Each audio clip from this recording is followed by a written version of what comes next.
Vincent Moretti fired his sixth caregiver while the man was still holding his untouched breakfast tray. The silverware rattled against porcelain as the caregiver set it on the walnut desk, turned, and hurried through the study doors without arguing. Morning light cut through 20-foot windows, cold and white against black marble floors, while the faint smell of espresso mixed with polished leather. Vincent remained behind the desk in his wheelchair, broad shoulders rigid beneath a charcoal shirt. "Next," he said. His security chief, Daniel Russo, stared at the tablet in his hand. "There is no next." Vincent's fingers stopped against the wheel rim. "Then find one." The agency sent a final candidate. Daniel placed the tablet before him. Noah Bennett, 27, Omega, licensed caregiver. Under professional notes, one sentence had been highlighted. Difficult to intimidate. Vincent read it twice. The corner of his mouth moved. Hire him. 3 hours later, Noah walked into the Moretti mansion carrying one canvas medical bag and absolutely no visible interest in being impressed. He was lean, fair-skinned, dressed in navy scrubs beneath a plain gray jacket, and his brown hair refused to stay neatly combed. Security had searched his bag twice. Noah had apparently complained both times. His sneakers made soft rubber squeaks across the marble as Daniel led him into the study. The fireplace gave off dry heat despite the cool house, and somewhere beyond the doors a grandfather clock struck noon. Vincent looked him over. "You're late." Noah checked his watch. "I'm 9 minutes early. In this house, early means 15. Then somebody should have put that in the employment agreement." Daniel suddenly became fascinated by the ceiling. Vincent leaned back. Most Omegas entering his presence instinctively softened their voices around an alpha of his rank. Noah simply opened his medical bag. "Before we start, I need your medication schedule, physical therapy plan, transfer routine, and current mobility assessment." "Daniel handles my schedule." "Daniel isn't your caregiver." Vincent's gaze sharpened. "You understand who you're speaking to?" Noah pulled a blood pressure cuff from the bag. Velcro rasped loudly through the room. "A 36-year-old patient with a spinal injury who has apparently scared 6 caregivers out of a paycheck." Silence swallowed the study. Daniel slowly stepped toward the door. "I'll be outside." "Coward," Vincent muttered. The door clicked shut. Noah rolled a side table toward Vincent. "Breakfast." "I'm not hungry." "Fine." Noah removed the tray cover. Eggs, toast, sliced fruit. Steam barely rose from the coffee. "Then take your medication with something else." Vincent glanced toward the pill organizer sitting 8 feet away on the bookshelf. "Bring it." Noah followed his gaze but didn't move. "Your chair works." Vincent's jaw tightened. "Excuse me? You have full upper body mobility according to your assessment. 8 feet is yours." Vincent stared at him, waiting for the familiar retreat. It never came. Noah folded his arms. The fireplace snapped behind him. Vincent gripped the wheel rims. Cool metal pressed into his palms as he turned away from the desk, maneuvered around the rug, and crossed the room. The wheels whispered over marble, then dragged slightly against the thick Persian carpet near the shelf. He reached the organizer. "Satisfied?" "Not remotely." Noah pointed toward the kitchen. "You're getting your own water too." Vincent gave a short, disbelieving laugh. "You may be the most stubborn Omega I've ever met. That's probably why you hired me." Vincent's hand remained on the wheel. For the first time that morning, he had no immediate answer. Noah stepped beside him and lowered his voice, not submissively, but evenly. "I won't treat you like you're helpless, Mr. Moretti. If that's what you want, fire me now." Vincent looked toward the study doors through which 6 caregivers had already disappeared, then turned his wheelchair toward the kitchen. "Keep up, Bennett." Noah picked up the medication organizer and followed, because without either man realizing it yet, Vincent had just made the first decision in months that moved him forward. By the second morning, Vincent had decided Noah Bennett needed to learn exactly whose house he had entered. At 7:10, pale light spilled across the mansion's kitchen counters, catching on brushed steel appliances, while the espresso machine hissed and filled the room with the bitter smell of dark roast. Noah stood at the island checking Vincent's medication log when Vincent rolled in wearing a black dress shirt, every button fastened as neatly as if he were heading into a boardroom. "Change of schedule," Vincent said. "Cancel physical therapy." Noah kept writing. "No." Vincent stopped beside the island. "Then move it to tomorrow." "Also no. I have business." "You have therapy at 9. Vincent's thumb tapped once against his will rim. "Call my therapist." Noah finally looked up. "Call him yourself." From the doorway, Daniel Russo quietly reversed course and vanished down the hall. Vincent noticed. "Everyone in this house follows my instructions." Noah slid Vincent's phone across the cool granite. "Then you're surrounded by employees who confuse obedience with assistance." Vincent stared at the phone but didn't touch it. "Fine. Bring my breakfast to the study." Kitchen table. Study. Table. The refrigerator hummed between them. Outside the tall windows, tires whispered over the wet driveway as a security SUV passed. Vincent leaned forward. "Are you deliberately testing me?" Noah carried a plate to the table. "No, you're testing me. I'm just refusing to fail." Vincent turned sharply and headed for the study. Noah didn't follow. 10 minutes passed, then 15. Vincent waited behind his walnut desk while the scent of coffee faded and the grandfather clock clicked with maddening precision. No tray appeared. No footsteps approached. Finally, he rolled back toward the kitchen. Noah was eating toast. Vincent stopped in the doorway. "Where is my breakfast?" Noah pointed to the covered plate. "4 feet from you. You're employed to care for me." "Correct." Noah wiped crumbs from his fingers. "Not to replace abilities you still have." Vincent's eyes narrowed. "You think pushing a plate across a table teaches independence?" "No. I think making every decision for you would teach dependence." That landed differently. Vincent looked toward the plate. He rolled closer, reached for it, and balanced it carefully on his lap. The porcelain was warm against his palm. Noah immediately moved aside, giving him room rather than help. Vincent carried the plate to the table himself. Nothing dramatic happened. Nothing broke.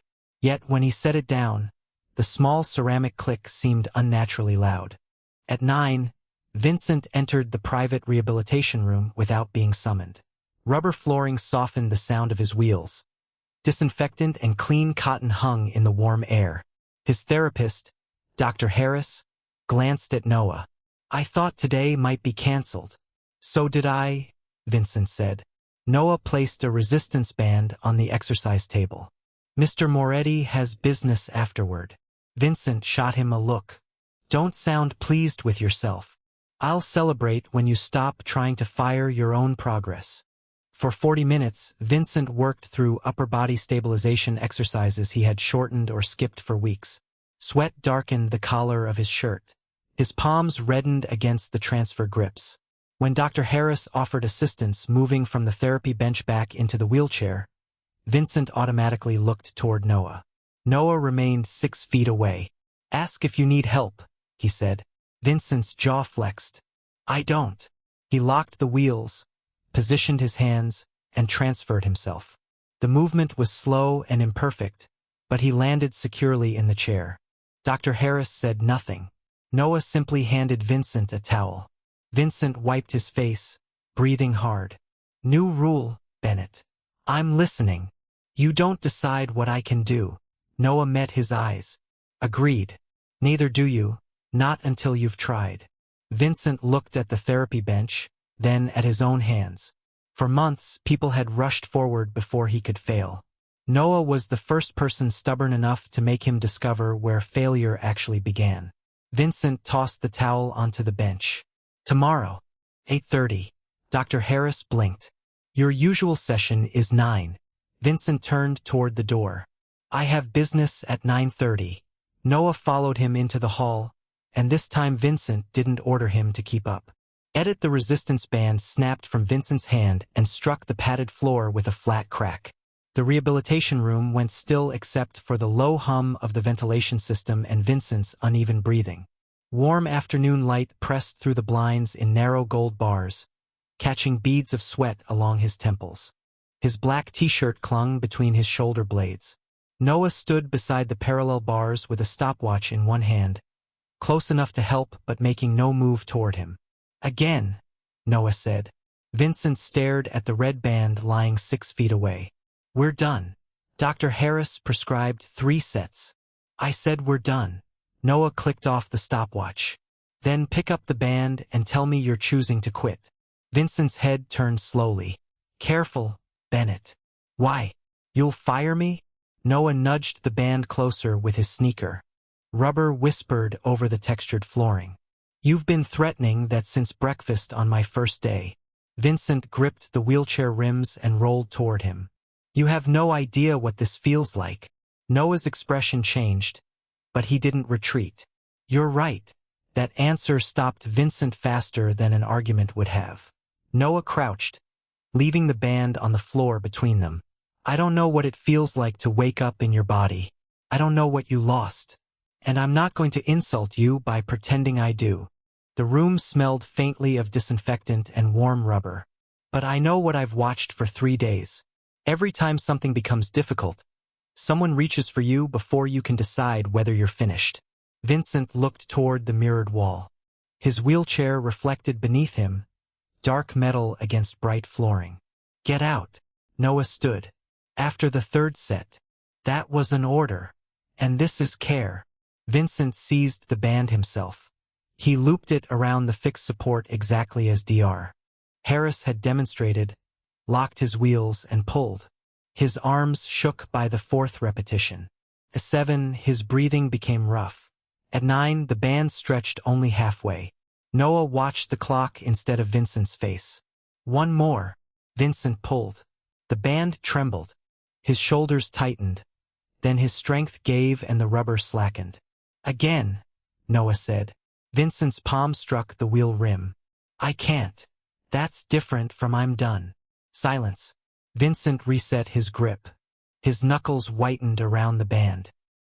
He pulled until his arms shook hard enough to rattle the wheelchair's frame, held for 1 second, then 2 and released.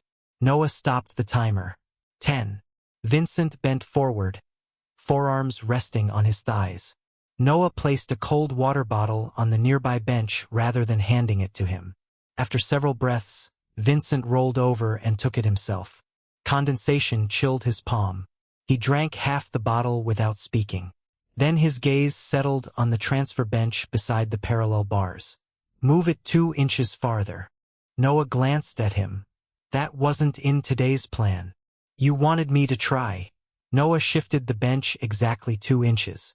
Vincent positioned his chair, locked the brakes, and placed one hand against the transfer surface. The first attempt failed before his weight cleared the cushion. The second ended with him dropping back heavily, the chair creaking beneath him. Noah's fingers tightened around the stopwatch, but he stayed where he was. On the third attempt, Vincent lifted, shifted, and landed squarely on the bench. His breath escaped in one sharp burst. Noah looked at the distance, then at him. You just beat Monday by 2 inches. Vincent stared at the wheelchair beside him. The smallest smile appeared and disappeared. Tomorrow, make it 3. Noah picked up the red band. Tomorrow, Dr. Harris decides. Stubborn Omega. Controlling Alpha. Vincent gave a quiet laugh, brief and rusty, as if the sound had not been used in a long time. When Noah turned toward the equipment cabinet, Vincent stopped him. Bennett. Noah looked back. Vincent placed both hands on the bench, preparing to transfer again. Don't help me unless I ask. Noah stepped away and folded his arms. Now you're learning. Vincent looked at the empty space between himself and the wheelchair, then began the transfer on his own. Edit: the first rule Noah broke in front of Vincent's captains was the one everyone else treated as sacred. Never interrupt the Alpha. 6 men sat around the long walnut conference table beneath amber pendant lights, their dark suits sharp against cream walls, while the muted scent of cigar smoke clung to wool coats near the door. Vincent occupied the head of the table, wheelchair angled beneath a section modified after his injury. His voice remained level as he reviewed numbers, schedules, and territory disputes, but Noah had been watching the clock on the bookshelf. 2:14. Vincent's medication was 14 minutes late. Noah entered carrying a glass of water and the pill organizer. Conversation stopped. Vincent looked at him. Not now. Noah set both beside his hand. Glass clicked against polished wood. Now. One captain glanced down as though suddenly fascinated by his cufflinks. Another almost smiled. Vincent's eyes hardened. Leave. Take them. We are in a meeting. And your spinal injury didn't check your calendar. The room became quiet enough for Noah to hear the ventilation system whisper overhead. Vincent lowered his voice. Bennett. Moretti. Daniel Russo coughed into his fist. Vincent's fingers tightened against the armrest. Noah didn't move. Finally, Vincent opened the organizer, swallowed the pills, and pushed the empty glass toward him. Satisfied? Temporarily. Noah picked it up and walked out. 20 minutes later, raised voices reached the hallway.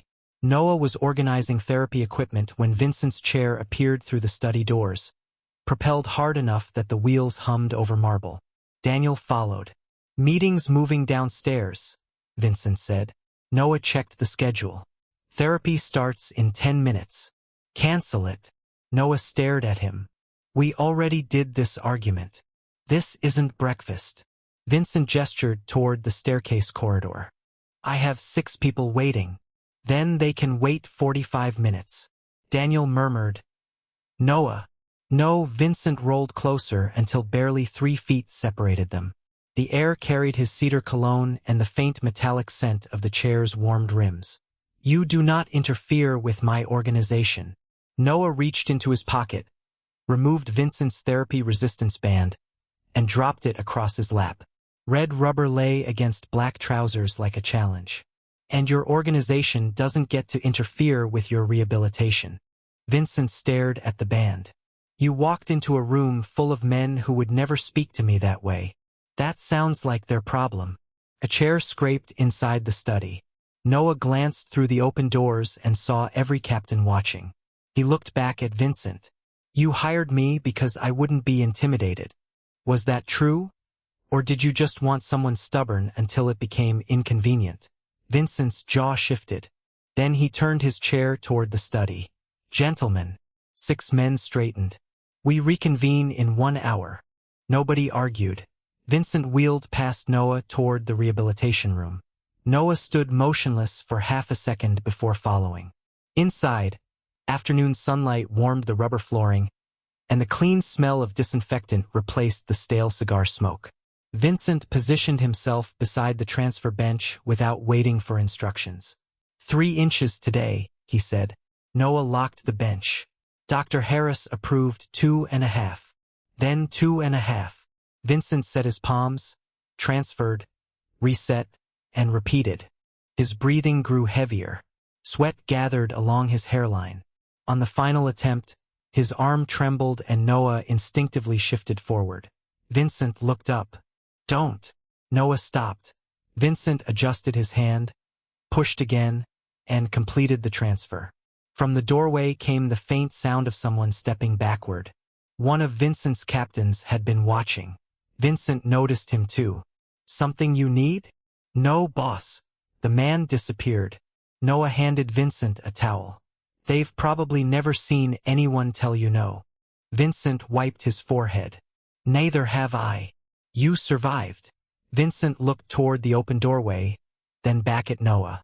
From now on, my medical schedule is protected time. Meetings move around it. Noah's brows lifted. Even Mafia meetings? Vincent turned toward his wheelchair. Especially Mafia meetings. And for the first time since Noah entered the Moretti mansion, Vincent changed the rules of his entire world instead of asking his caregiver to surrender his own. Edit Noah's duffel bag hit the guest room bed 20 minutes after Vincent told him he was fired. The zipper rasped through the silence as Noah folded his navy scrubs beside 2 t-shirts, while cold evening light turned the windows blue and the radiator clicked beneath the smell of laundry detergent. He did not slam doors. That somehow made it worse. Downstairs, Vincent sat behind his walnut desk with an untouched cup of coffee cooling beside his hand. Their argument still hung in the room. Vincent had pushed through an extra rehabilitation session after his arms began trembling, Noah had stopped it, and Vincent had accused him of treating a Moretti order like a suggestion. Noah had answered that damaged pride was easier to rehabilitate than damaged shoulders. Vincent had fired him before Daniel could escape the room. Now wheels rolled across the hallway outside the guest room. Noah kept packing. Vincent stopped in the doorway. "You're actually leaving." Noah folded another shirt. "That's generally what fired means. Most people negotiate. Most people here are afraid of you." Vincent's fingers tightened around the rims. "And you aren't." Noah finally looked at him. "I'm afraid you'll destroy the progress you fought for, because you'd rather prove you're powerful than admit you have limits." The radiator clicked again. Vincent's gaze dropped to the half-packed bag. "You crossed a line today. I stopped you from crossing one. You embarrassed me in front of Daniel." Noah gave a short breath through his nose. "Daniel watched me stop a patient from injuring himself. If that threatens your reputation is fragile." Vincent rolled into the room. "You always need the last word?" "No. I need you to hear the first 6. Noah zipped the bag. The sound was final. He lifted it onto his shoulder and walked toward the doorway. Vincent blocked the center with his chair. Noah waited. Neither moved. Somewhere downstairs, a security radio crackled softly. Rain tapped against the glass, carrying the cool mineral smell of wet pavement through a cracked window. "Move," Noah said. Vincent looked up at him. "What happens tomorrow?" "Dr. Harris comes at 8:30. Your medication is organized through Friday. Daniel has the updated schedule." "That isn't what I asked." Noah's hand tightened around the strap. Vincent rolled backward, clearing the doorway, but instead of letting Noah pass, he turned and headed toward the rehabilitation room. "Come with me. I'm not your caregiver anymore." 5 minutes. Noah should have continued toward the front door. Instead, he followed. The rehabilitation room was dim except for one overhead strip of white light.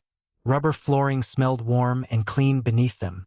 Vincent positioned his wheelchair beside the transfer bench, locked the brakes, and looked at the 2.5-inch gap they had conquered days earlier. "Before you," Vincent said. "Someone moved this bench against my chair." Noah said nothing. "Someone brought every glass of water, opened every door, pushed me when I could push myself." Vincent placed his palms against the chair. "I let them." He transferred onto the bench, slower than usual because his arms were tired. His elbow shook. Noah stepped forward instinctively, then stopped himself. Vincent noticed. "You're the first person who made me ask what I still could do instead of listing what I couldn't." Noah lowered the duffel bag to the floor. Vincent looked at it, then at him. "I was wrong to fire you." The words sounded unfamiliar in his mouth. "That isn't an apology," Noah said. Vincent almost smiled. "Of course it isn't enough for you." "No," Vincent drew a breath. "I'm sorry, Noah." It was the first time he had used his first name. Rain whispered against the windows. Noah's fingers loosened from the bag strap. "And tomorrow? Dr. Harris decides when the session ends. And when I tell you something is unsafe, I listen." Noah tilted his head. "You listen." Vincent sighed. "Don't abuse the moment." Noah picked up the duffel. Vincent's face closed again until Noah carried it away from the exit and placed it against the rehabilitation room wall. "One condition," Noah said. "Next time you fire me because I tell you something you don't want to hear, I leave." Vincent extended his hand. "Agreed." Noah took it. Vincent's grip was warm and firm, but this time there was no order inside it. 8:30 tomorrow, Noah said. Vincent released his hand. 8:15. 8:30. Vincent looked at the stubborn Omega, who had just made the most feared Alpha in the house apologize to keep him, and nodded. Edit by Thursday night, the mansion's lower hallway smelled of sawdust and fresh paint, and Noah was on his knees tightening the final bolt of a temporary aluminum ramp while Vincent watched from his wheelchair beneath the cold white work lights. "Try it," Noah said. Vincent rolled forward, palms pressing the rims. The front casters climbed smoothly over the threshold that had stopped him for months. Behind them, a contractor killed his drill, leaving only the faint hum of the elevator and rain ticking against the basement windows. Vincent crossed the doorway without anyone touching his chair. He stopped on the other side. Noah tapped the metal ramp with his sneaker. One obstacle down. You make everything sound like a challenge. Because you keep treating everything like a funeral. Vincent turned his chair sharply. Friday, 7:30. Training room. Noah glanced at him. You're giving me orders now? You respond badly to requests. At dawn, the rehabilitation room was washed in pale blue light. Rubber mats smelled faintly of disinfectant, and the metal braces around Vincent's legs felt cold beneath Noah's fingertips as he checked every strap. Vincent gripped the parallel bars and pushed upward. His shoulders shook. The rails gave a tiny metallic vibration under his hands. Hold, Noah said. I am holding. You're negotiating with gravity. Gravity works for my enemies. Noah almost smiled. Then embarrass it. Vincent shifted forward. One controlled movement. Another. His breathing grew rough, but he reached the walker without collapsing back into the chair. Noah moved the wheelchair behind him and deliberately locked the brakes. Conference room is not a rehabilitation clinic, Vincent said. Correct. Nobody downstairs will care how difficult this is. Vincent looked at him. Neither do you. I care enough not to lie to you. The words stayed between them as the morning sun sharpened across the floor. At 7:28 Friday evening, the elevator opened onto the conference level. Dark oak walls reflected amber sconces. Cigar smoke lingered faintly beneath the ventilation system, and 12 men around the long table turned toward the sound of wheels. Vincent entered alone. Noah remained several feet behind him. No hands on the chair. No one pushing. Vincent crossed the threshold using the ramp Noah had built, maneuvered to the head of the table, and locked his wheels with 2 crisp clicks. Daniel stepped forward automatically to pull out the modified section of the table. Vincent raised one hand. Leave it. He positioned himself. Silence spread through the room. For months, these men had climbed upstairs to meet a wounded Alpha who allowed the house to bend around him. Tonight, Vincent had come to them. Noah stayed near the doorway, smelling polished wood and bitter espresso, watching Vincent open the first folder without asking for assistance. The meeting lasted 90 minutes. When it ended, Vincent rolled into the empty hallway and stopped beside Noah. You were right. Noah folded his arms. I'll need that in writing. Vincent's fingers tightened once around the wheel rim. I didn't hire you because you were qualified. Noah's expression changed. What? I interviewed 6 caregivers before you. Every one of them treated me like something fragile. Vincent looked directly at him.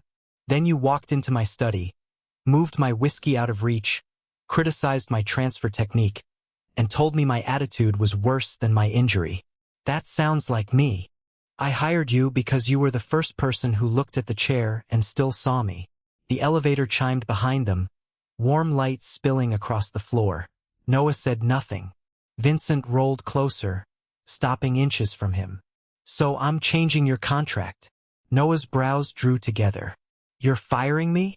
No. Vincent pulled a folded document from his jacket and held it out. Full authority over my rehabilitation schedule. No interference from Daniel, my staff, or me when I'm being unreasonable. Noah took the paper but did not open it. You realize what you're giving me? Unfortunately. And if I tell you tomorrow starts at 6, I'll hate you at 6. Vincent extended his hand. But I'll be there. Noah looked at that hand, then clasped it firmly. For the first time since Noah entered the mansion, Vincent wasn't deciding whether to tolerate his stubborn caregiver. He was choosing to trust him. At 6 the next morning, Noah removed the wheelchair from behind Vincent and placed it 12 feet away. The rehabilitation room glowed under dim amber wall lamps, the windows still black beyond the glass, and the sharp scent of antiseptic mixed with fresh coffee cooling beside Noah's clipboard. Vincent stared at the empty space behind him, then at the parallel bars beneath his hands. That's reckless. The chair is 12 feet away, not 12 miles. Put it back. Noah clicked his stopwatch. Walk to it. Vincent's jaw tightened. The braces hugged his legs beneath gray training pants, rigid and cold, while sweat already darkened the collar of his shirt. He shifted his weight into the walker. One step, rubber scraped against the mat.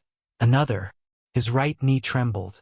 Noah stayed close enough to intervene but never touched him.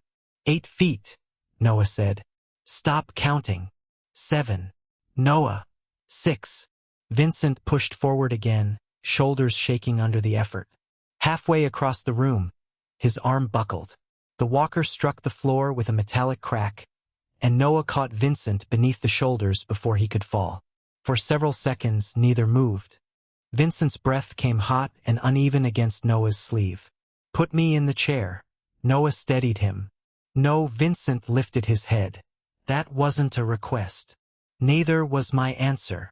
Noah guided him toward the padded bench instead, forcing Vincent to complete the transfer himself. When Vincent finally sat, the leather squeaked beneath him. Noah crouched in front of him and loosened one brace. You gave me authority yesterday.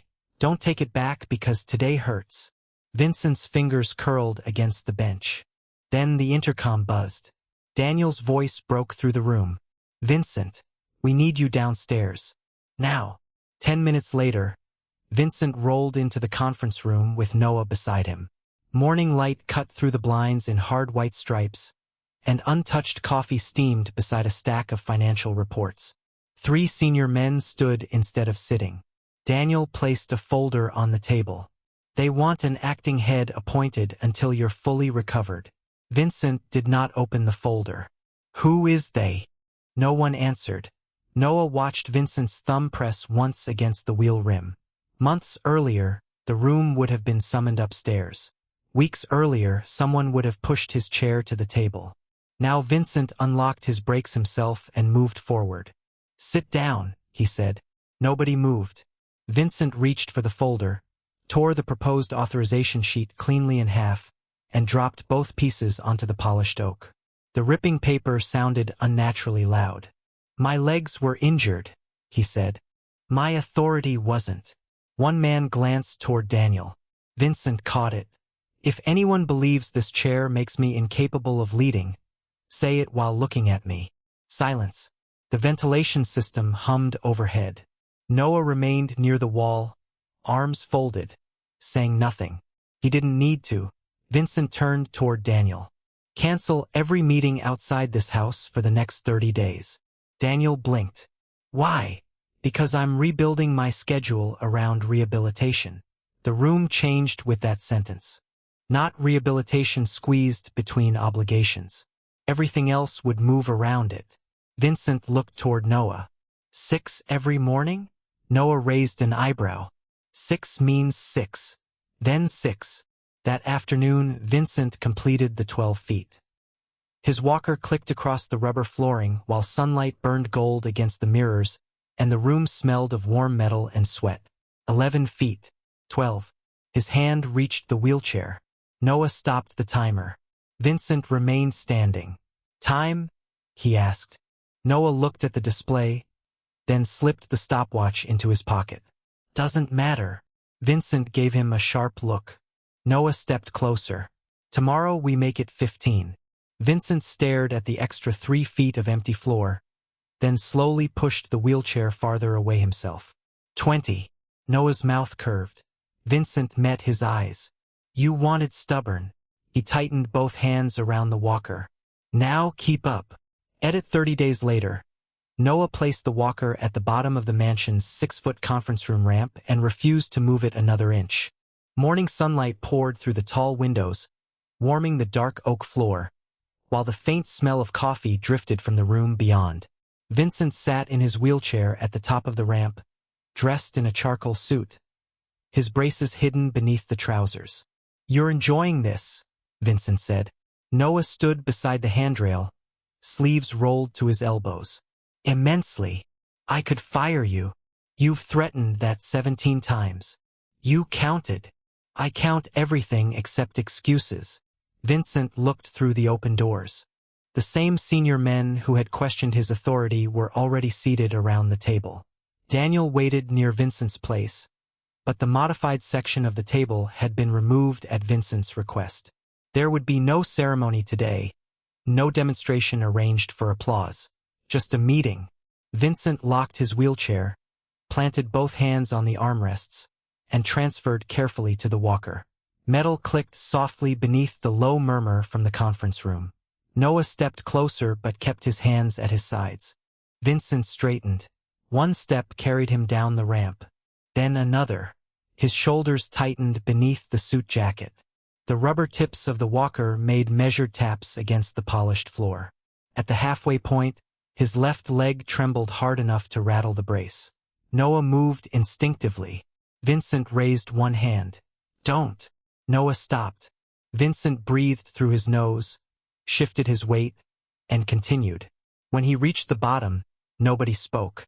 He turned the walker toward the conference table and covered the remaining 20 feet one deliberate step at a time. Daniel quietly pulled out a chair. Vincent reached it, lowered himself, and looked around the table. "Now," he said, voice steady against the soft hum of the ventilation system. "Let's work." Noah left before anyone could congratulate him. He returned to the rehabilitation room, where afternoon light painted long gold rectangles across the rubber mats. Vincent's wheelchair remained beside the wall. The stopwatch rested on the bench. Noah picked it up, turning the scratched plastic casing between his fingers. "Packing." Vincent's voice came from the doorway. Noah looked over. Vincent sat in his chair again, one hand resting on the wheel. "Your 30-day rehabilitation block is finished." "That wasn't my question." Noah set the stopwatch down. "You don't need a full-time caregiver anymore." Vincent rolled into the room. "Good." Noah blinked. Vincent stopped beside the parallel bars. "I never wanted to need one." The words landed cleanly between them. Then Vincent reached into his jacket and placed a new contract beside the stopwatch. Noah stared at it without touching it. "What's this?" "Rehabilitation director. Permanent position. You choose the staff, schedule, equipment, everything. You could hire someone less irritating." "I did that before you." Vincent's mouth shifted faintly. "It was useless." Noah finally opened the contract. The salary made him whistle under his breath, but his eyes stopped on the handwritten line beneath Vincent's signature. "No one in this house decides what I cannot become before I try." Noah looked up. "That sounds suspiciously like something I'd say." "You've been contaminating the environment." Noah laughed, the sound bouncing off the mirrors. Vincent watched him for a moment, then extended his hand. Noah ignored it. Instead, he moved the walker 20 feet away. Vincent stared at him. "Seriously, permanent position starts now." Vincent shook his head, transferred from the wheelchair, and gripped the parallel bars. Noah waited at the far end beneath the warm evening light, exactly where he had stood through every failure, every argument, every impossible extra foot. Vincent took the first step toward him, then another, and when he finally reached Noah without asking anyone to carry him, Vincent understood that the best decision he had ever made wasn't hiring someone to take care of him. It was hiring the one Omega stubborn enough to teach him how to take his life back.